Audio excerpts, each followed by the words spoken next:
भारतीय हिंदी सिनेमा का एक गीतकार, संगीतकार, म्यूजिक कंपोजर जिसके आने से बदल गई थी म्यूजिक की दुनिया, जिसकी आवाज ने बना दिया था सभी को अपना दीवाना।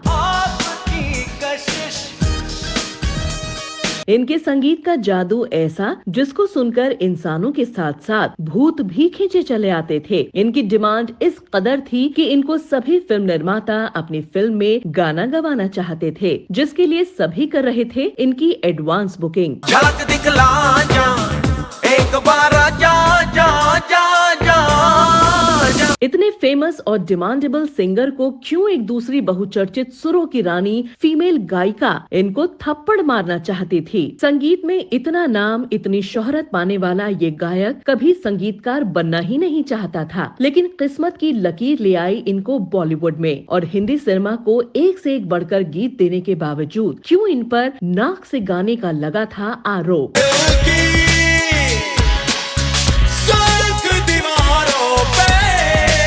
और इसी महान गायक ने अपने 23 साल पुरानी शादी के रिश्ते को तोड़कर क्यों कर ली अपनी नाजायज प्रेमिका से शादी, और क्यों बॉलीवुड की मशहूर हस्तियों से है इनका 36 का आंकड़ा, जिसकी वजह से ये रहे हमेशा विवादों और चर्चाओं में।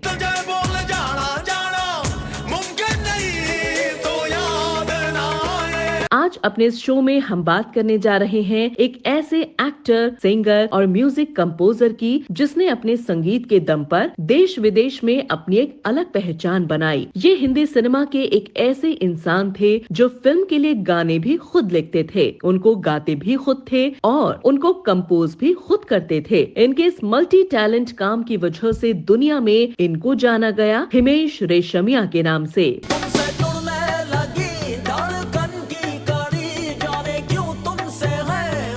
हिमेश रेशमिया ने अपने गानों के लिए जितनी सुर्खियां बटोरी थी, उतने ही ये विवादों को लेकर लोगों के बीच और सोशल मीडिया पर चर्चा का विषय बने रहे। लेकिन हिमेश के बारे में पूरी तरह से जानने से पहले एक नजर डाल लेते हैं इनके जन्म और फिल्मी सफर पर। दुनिया हो जाए पराई, ना देना मुझको रिहाई अब। हिमेश रेशमिया का जन्म 23 जुलाई 1973 को एक गुजराती परिवार में हुआ था।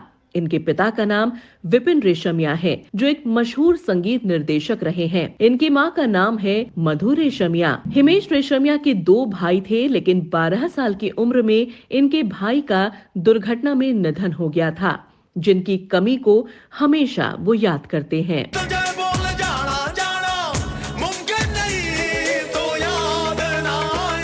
हिमेश रेशमिया ने बहुत छोटी ही उम्र में ही अपने पिता का हाथ बटाना शुरू कर दिया था। वो अपने पिता के साथ काम करते और सीखते भी, और महज 13 साल की उम्र में उन्होंने एक फिल्म के लिए संगीत भी तैयार कर दिया था। और अपनी इसी मेहनत और लगन की वजह से ही ये कम उम्र में ही कई टीवी शोज के लिए संगीत बनाने और कंपोज करने का काम करने लगे।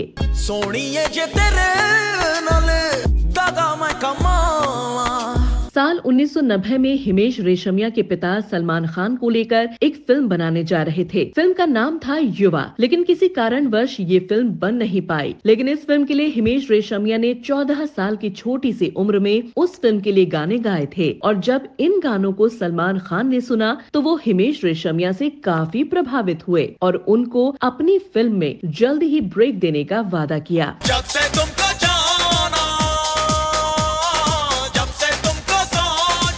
इसके बाद 9 साल गुजर जाने के बाद साल 1998 में सलमान खान ने अपने वादे को पूरा किया और अपनी फिल्म प्यार किया तो डरना क्या के लिए हिमेश रेशमिया को मौका दिया। और इस फिल्म के गाने काफी हिट हुए, जिनको हम आज भी सुनते हैं। और यहीं से हिमेश का बॉलीवुड में सफर भी शुरू हो गया था।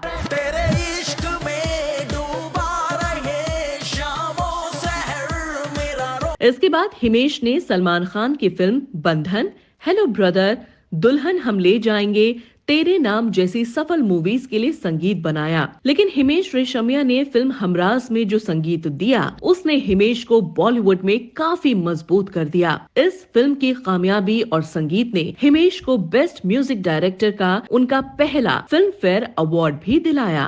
तूने जिंदगी में आके जिंदगी हो इसके बाद हिमेश ने चुरा लिया है तुमने, फुटपाथ, जमीन, तेरे नाम, इन सभी फिल्म के गाने हिट और सुपर हिट थे। लेकिन एक फिल्म ऐसी थी जिसने सलमान खान का डूबता फिल्मी सफर फिर से बुलंद कर दिया था। तो वहीं इस फिल्म के संगीत ने हिमेश को भी बॉलीवुड में टॉप म्यूजिक डायरेक्टर की रेस में पहुंचा दिया था। तेरे नाम हमने किया है। हिमेश के गाने लोगों की जुबान पर थे, लोग उनको और उनके संगीत को बहुत पसंद कर रहे थे। इस शानदार सफलता में हिमेश ने दिल मांगे मोर, ऐतराज, आशिक बनाया आपने, बर्दाश्त, run, torsion, the wonder car, good boy bad boy, अपने जैसी फिल्मों में संगीत दिया और म्यूजिक इंडस्ट्री को आगे ले जाने का काम किया। तू मेरी बेगम, मैं तेरा बादशाह, तू मेरी चांदनी। तो ये रहा हिमेश रेशमिया का संगीतमय फिल्मी सफर, जिसके लिए इन्होंने इतनी मेहनत की और अपना नाम टॉप सिंगर, म्यूजिक डायरेक्टर की लिस्ट में दर्ज करवा लिया। आइए बात करते हैं हिमेश से जुड़े कुछ विवाद और उनके निजी जीवन से जुड़ी कुछ बातों पर।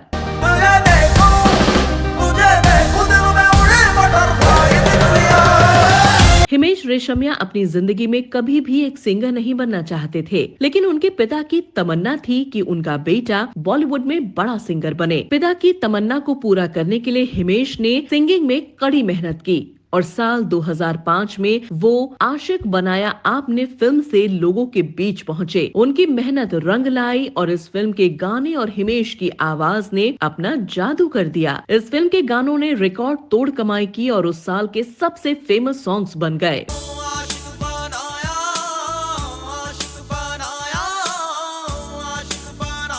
इसके बाद हिमेश का सिंगिंग करियर भी चल पड़ा।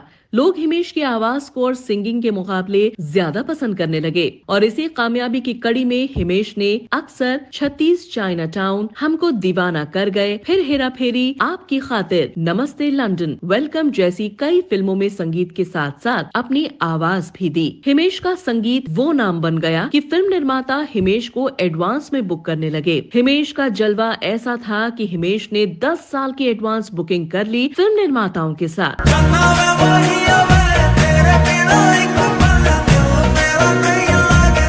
सिंगिंग में करियर टॉप पर चल रहा था, तो ऐसे में हिमेश ने एक्टिंग में भी अपना हाथ आजमाया और साल 2007 में आपका सुरूर फिल्म से इन्होंने अपने फिल्मी करियर की भी शुरुआत की। हालांकि इस फिल्म को लोगों ने उतना पसंद नहीं किया जितना कि वो हिमेश को और उनके गाने को करते हैं और इसी वजह से ये फिल्म उम्मीदों पर खरी न उतर सकी।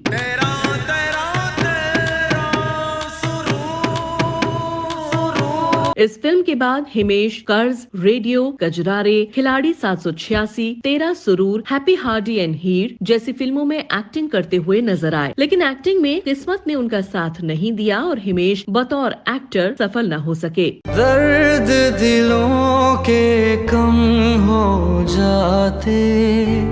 हिमेश को लोग सिंगर के तौर पर पसंद कर रहे थे। इनके गानों की हर तरफ धूम थी। जहाँ भी जाओ हिमेश के गाने वहाँ सुनने के लिए मिलते। इनके गानों का स्टारडम ऐसा हो गया कि सभी के सामने ये बात आई कि हिमेश के एक गाने को सुनकर भूत भी खींचे चले आते हैं और इस बात ने काफी हलचल पैदा कर दी। ये खबर पूरे हिंदुस्तान में आग की तरह फैल गई। झलक दिखला जा, झलक दिखला जा, झलक दिखला जा।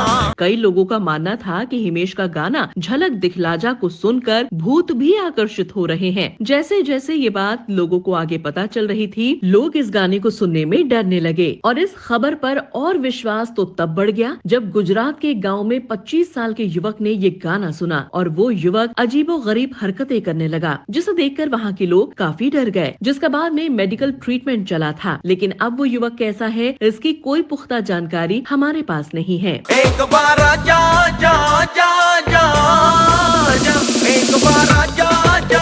अब बात करते हैं हिमेश की निजी जिंदगी के बारे में। हिमेश रेशमिया ने अपनी जिंदगी में 2 लड़कियों से शादी की है। इनकी पहली शादी साल 1995 में कोमल से हुई। शादीशुदा होने के बावजूद हिमेश छोटे पर्दे की टीवी एक्ट्रेस सोनिया के प्यार में पड़ गए। सोनिया जिस बिल्डिंग में रहती हैं, उसी में हिमेश अपनी पत्नी के साथ रहते हैं। बताया जाता है कि सोनिया हिमेश की पत्नी की दोस्त थी। इनकी पत्नी कोमल ने ही हिमेश से सोनिया की मुलाकात कराई थी। लेकिन कोमल को क्या पता था कि जिस सोनिया को वो घर में बुला रही हैं, एक दिन वो ही सोनिया उनकी जगह ले लेंगी और उनको ही घर से बाहर कर देंगी। मैं तेरे इश्क में गुमराह हुआ, मैं वो चाँद। हिमेश सोनिया के प्यार में सब कुछ भूलकर अपनी 23 साल पुरानी शादी के रिश्ते को तलाक देकर साल 2018 में गुपचुप तरीके से उन्होंने सोनिया से शादी कर ली और कोमल को अकेला छोड़ दिया। मती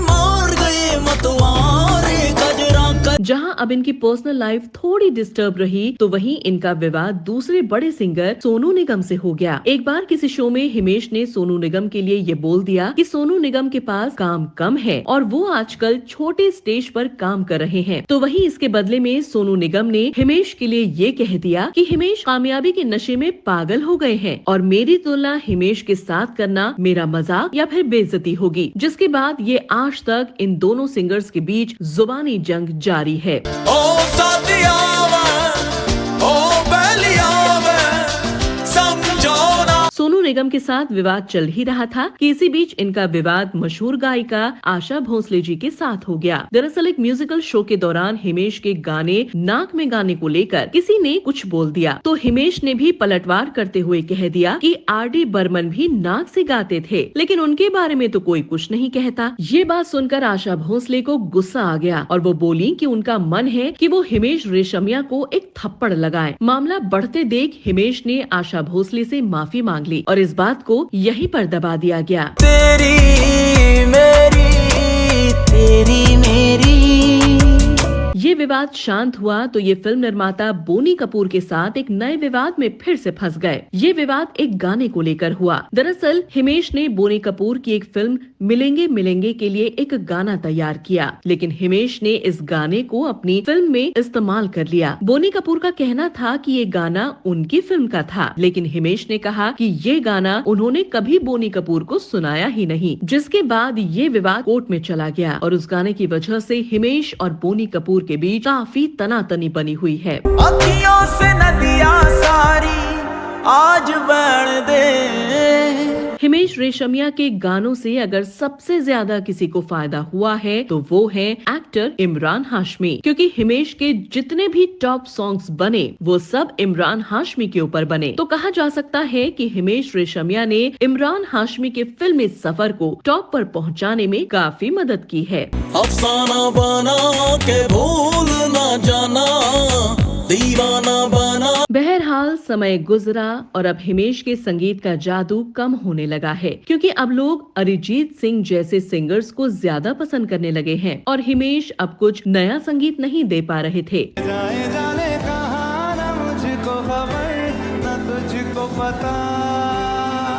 हिमेश अपने समय में सूरज की भांति चमके, जिसकी चमक में कोई और सिंगर इनके आसपास भी नहीं फटका। इनको बॉलीवुड में लाने वाले थे सुपरस्टार सलमान खान, जिनकी मदद से इनको काफी कुछ मिला, लेकिन हिमेश का सलमान खान के साथ भी झगड़ा हो चुका है, जिसके बाद इनका संगीत का सफर खतरे में आ गया था। ये तेरा मेरा मिलना,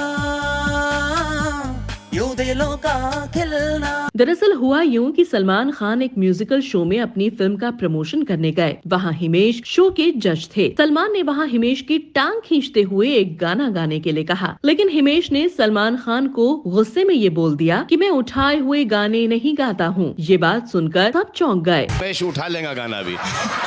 कौन सा गाना उठाया मैंने अब तक? क्या क्या जोड़ जाड़ के उठा उठू के बनाए। मुझे लग रहा है आज पोल खोल देनी चाहिए, गाना मैंने कोई उठाया नहीं है। जो कितने अनुमल के गाने उठाए तुमने? और वो गाने जो उसने खुद ने उठाए। उठाए हुए गाने हिमेश रेशमिया नहीं गाता। इसके बाद सलमान खान ने इनको कोई काम नहीं दिया, जिसकी वजह से काफी बड़े बड़े लोग हिमेश से गुस्सा हो गए। लेकिन हिमेश ने सलमान खान से भी माफी मांगी, जिसके बाद इनको अपनी फिल्म बॉडीगार्ड में काम देते हुए इस मामले को खत्म किया गया।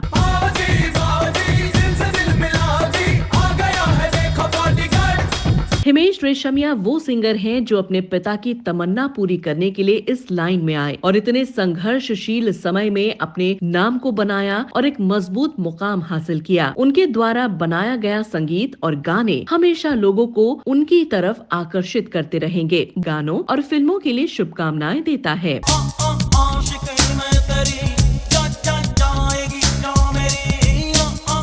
तो दोस्तों, आपको आज का हमारा शो कैसा लगा, हमें कमेंट करके जरूर बताएं और हिमेश से जुड़ी कोई भी जानकारी आप हमसे शेयर कर सकते हैं। आपका और हमारा प्यार यूं ही बना रहे, उसके लिए लाइक एंड शेयर करना न भूलें। जल्दी ही एक और नई कहानी के साथ हाजिर होंगे। तब तक आप अपना और अपने परिवार का ख्याल रखें और सुरक्षित रहें। धन्यवाद।